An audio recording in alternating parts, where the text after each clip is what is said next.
പരിശുദ്ധ റമദാൻ വ്രതത്തിൻ്റെ നാളുകളാണ് ഇനി വരാൻ പോകുന്നത്. റമദാൻ വ്രതം എടുക്കുന്ന പ്രമേഹ രോഗി ഔഷധങ്ങളുടെ കാര്യത്തിൽ എന്തൊക്കെ ശ്രദ്ധിക്കണം എന്നുള്ളതാണ്. നമ്മളിവിടെ ചർച്ച ചെയ്തതുപോലെ ഒരു പ്രമേഹ രോഗിയെ സംബന്ധിച്ചിടത്തോളം ജീവിതശൈലിയിലെ മാറ്റങ്ങളോടൊപ്പം തന്നെ ഔഷധങ്ങൾ കഴിക്കുന്നതും പ്രമേഹ രോഗ ചികിത്സയെ പൂർണ്ണമായിട്ട് വിജയിക്കുവാൻ അനിവാര്യമാണ്.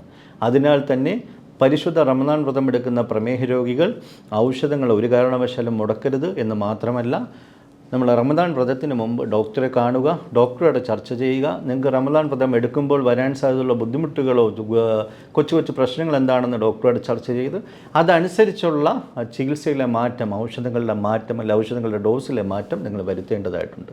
ഉദാഹരണത്തിന് നമ്മൾ കഴിക്കുന്ന ഔഷധങ്ങളിൽ ചില ഔഷധങ്ങൾ, പ്രത്യേകിച്ച് SGLT2 വിഭാഗത്തിൽപ്പെടുന്ന ഔഷധങ്ങൾ, ഏറ്റവും പുതിയ ഔഷധങ്ങളും ഏറ്റവും നല്ല ഔഷധ ഗണത്തിൽപ്പെടുത്താവുന്ന പ്രമേഹ രോഗ ഔഷധങ്ങളാണ് SGLT2 ഇൻഹിബിറ്റേഴ്സ് എന്ന് പറയുന്നത്. അത് നമുക്ക് ഒരുപാടുണ്ട്. ഡാപ്പാഗ്ലിഫ്ലോക്സിൻ ഉണ്ട്, എംബാഗ്ലിഫ്ലോക്സിൻ ഉണ്ട്, ഒരുപാട് ഔഷധങ്ങൾ ആ ഗണത്തിലുണ്ട്. ഏറ്റവും നല്ല ഔഷധങ്ങളുമാണ്. പക്ഷേ ഈ ഔഷധങ്ങൾ കഴിക്കുമ്പോഴുള്ള ചെറിയൊരു ബുദ്ധിമുട്ട്, നമ്മുടെ ശരീരത്തിൻ്റെ ജലാംശം നഷ്ടപ്പെടാൻ സാധ്യതയുണ്ട്. നമ്മുടെ മൂത്രം കൂടുതൽ പോകുവാനുള്ളൊരു സാധ്യത ഉള്ളതുകൊണ്ട് തന്നെ പ്രത്യേകിച്ച് മാർച്ച് മാസം പോലുള്ള ചൂട് കാലഘട്ടത്തിൽ റമദാൻ വ്രതം എടുക്കുന്ന പ്രമേഹ രോഗികൾ ഈ ഔഷധങ്ങൾ കഴിക്കുമ്പോൾ അതിൻ്റെ സമയത്തിലോ അതിൻ്റെ ഡോസിലോ അല്ലെങ്കിൽ അത് ഒഴിവാക്കുകയോ ചെയ്താൽ അത് ആ വ്യക്തിയുടെ ആരോഗ്യത്തിന് കുറച്ചുകൂടി നന്നായിരിക്കും. അതുകൊണ്ട് തന്നെ പക്ഷേ ശ്രദ്ധിക്കുക, ഇത് നമ്മൾ സ്വയം ചെയ്യേണ്ടതല്ല. നിങ്ങളുടെ ചികിത്സിക്കുന്ന ഡോക്ടറോട് ചർച്ച ചെയ്ത് ഡോക്ടറുടെ നിർദ്ദേശം അനുസരിച്ച് ഡോക്ടർ പറയുന്ന രീതിയിലായിരിക്കണം ഒരു മെഡിസിൻ എങ്ങനെ മോഡിഫൈ ചെയ്യണം, ഏത് ഡോസിൽ വേണമെന്ന് തീരുമാനിക്കേണ്ട.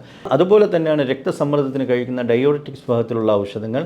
അതിലെന്തെങ്കിലും മാറ്റം വരുത്തേണ്ടതുണ്ടോ എന്ന് നിങ്ങൾ ഡോക്ടറോട് ചർച്ച ചെയ്ത് അതനുസരിച്ച് മാറ്റം വരുത്തേണ്ടതാണ്.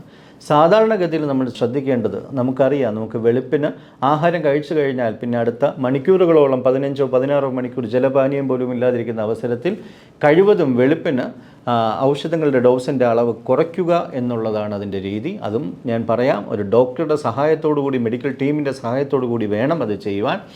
ഇൻസുലിൻ എടുക്കുന്ന രോഗികൾ കഴിവതും രാവിലത്തെ ഡോസ് ഒഴിവാക്കേണ്ടതോ കുറയ്ക്കേണ്ടതോ ആണ്. പകരം രാത്രിത്തെ ഡോസ് അല്ലെങ്കിൽ സന്ധ്യാസമയത്തെ ഡോസിൽ അതിനനുസരിച്ചുള്ള വർധനവ് അവർക്ക് ചെയ്യാൻ കഴിയും. ഇതും ശ്രദ്ധിക്കുക. ഞാൻ ഓരോ തവണയും ഇത് പറയുന്നത്, ഇത് സ്വയം ചെയ്യേണ്ട കാര്യമല്ല.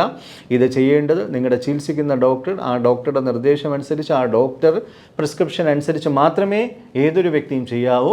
കാരണം ഞങ്ങൾ ഈ പറയുന്നത്, ഞങ്ങൾ ഒരു പൊതുസമൂഹത്തിന് കൊടുക്കുന്ന അവെയർനെസ്സാണ്. ഇത്തരം പരിപാടി കണ്ട് ഒരിക്കലും നിങ്ങൾക്കൊരു തെറ്റിദ്ധാരണ വന്ന് സ്വയം നിങ്ങൾ ചികിത്സ ചെയ്ത് നിങ്ങളുടെ ഔഷധങ്ങൾ മാറ്റുകയോ ഡോസിൽ അളവ് കുറയ്ക്കുകയോ ചെയ്യരുത്. അത് ഗുണത്തെക്കാളേറെ ഒരുപാട് ദോഷം ചെയ്യും. അതുകൊണ്ട് അത് ശ്രദ്ധിക്കുക. മൂന്നാമത്തെ കാര്യം, രക്തത്തിലെ ഗ്ലൂക്കോസിൻ്റെ അളവ് തീരെ കുറയ്ക്കുന്ന സൾഫോണിലൂറിയ വിഭാഗത്തിലുള്ള ഔഷധങ്ങൾ ഒഴിവാക്കി മെറ്റ്ഫോർമിൻ അല്ലെങ്കിൽ അക്കാർബോസിൻ അല്ലെങ്കിൽ DPP-4 ഇൻഹിബിറ്റേഴ്സ് തുടങ്ങിയ ഔഷധങ്ങളാക്കുക. നന്നായിരിക്കാം. അല്ല, ഇത്തരം ഔഷധങ്ങളുടെ ഒരു പ്രത്യേകത, രക്തത്തിലെ ഗ്ലൂക്കോസിൻ്റെ അളവ് തീരെ കുറയ്ക്കുന്ന ഒഴിവാക്കി അത് നോർമലൈസ് ചെയ്ത് നിർത്തുവാനുള്ള സാധ്യത കൂടുതലുള്ള ഔഷധങ്ങളാണ്. വീണ്ടും പറയുന്നു, ഡോക്ടറാണ് ചെയ്യേണ്ടത്, നമ്മൾ ചെയ്യേണ്ടതല്ല. ഞാൻ ഔഷധങ്ങളുടെ പേര് പറഞ്ഞു എന്നേ ഉള്ളൂ. അപ്പോൾ ശ്രദ്ധിക്കുക, ഒരു വ്യക്തി, പ്രമേഹ രോഗിയായിട്ടുള്ള ഒരു വ്യക്തി നമ്മുടെ പരിശുദ്ധ റമദാൻ വ്രതം എടുക്കുന്ന അവസരത്തിൽ ശ്രദ്ധിക്കേണ്ട, ജീവിതശൈലിയിൽ വരുത്തുന്ന മാറ്റങ്ങളോടൊപ്പം ശ്രദ്ധിക്കേണ്ട കാര്യങ്ങളാണ് ഔഷധങ്ങളിൽ വരുത്തേണ്ട മാറ്റങ്ങൾ. ചില ഔഷധങ്ങൾ നിർത്തേണ്ടതായിട്ട് വരാം, ചില ഔഷധങ്ങളുടെ ഡോസിൽ മാറ്റം വരുത്തേണ്ടതായിട്ട് വരാം, ചില ഔഷധങ്ങളുടെ സമയത്തിൽ മാറ്റം വരുത്തേണ്ടതായിട്ട് വരാം, ചില ഔഷധങ്ങൾ ആഹാരത്തിന് മുമ്പായിരുന്നു കഴിച്ചിരുന്നെങ്കിൽ ചിലപ്പോൾ ശേഷം കഴിക്കേണ്ടതായിട്ട് വരാം.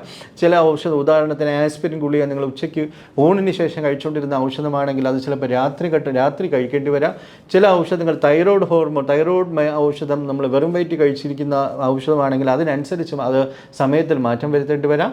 അപ്പോൾ ശ്രദ്ധിക്കുക, ഒരു പ്രമേഹ രോഗിയെ സംബന്ധിച്ചിടത്തോളം ഔഷധങ്ങളുടെ വാല്യൂ, അത് കറക്റ്റായിട്ട് കഴിക്കുക, അത് കറക്റ്റ് സമയത്ത് കറക്റ്റ് ഡോസിൽ കറക്റ്റായിട്ട് കഴിച്ചാൽ മാത്രമേ അതിൻ്റെ റിസൾട്ട് വരൂ. അത് നിങ്ങളുടെ മെഡിക്കൽ ടീമുമായിട്ട് ചർച്ച ചെയ്ത്, നിങ്ങളുടെ ഡോക്ടറുമായിട്ട് ചർച്ച ചെയ്ത് അത് പൂർണ്ണമായിട്ടും അത് മനസ്സിലാക്കി അതനുസരിച്ച് മാത്രമേ നിങ്ങൾ നിങ്ങളുടെ പ്രമേഹ രോഗ ചികിത്സയെ മുന്നോട്ട് കൊണ്ടുപോകാവൂ. റമദാൻ വ്രതം എന്ന് പറയുന്ന ഒരു പുണ്യമാസക്കാലമാണ്. അത് പ്രാർത്ഥനയുടെയും നമ്മുടെ ഒരുപാട് നന്മകൾ ചെയ്യുന്നതിൻ്റെ കാലഘട്ടം. അതോടൊപ്പം തന്നെ നമ്മുടെ ശാരീരികവും മാനസികമായിട്ടുള്ള ആരോഗ്യം നിലനിർത്തേണ്ടതായിട്ടുള്ള ആവശ്യമുണ്ട്.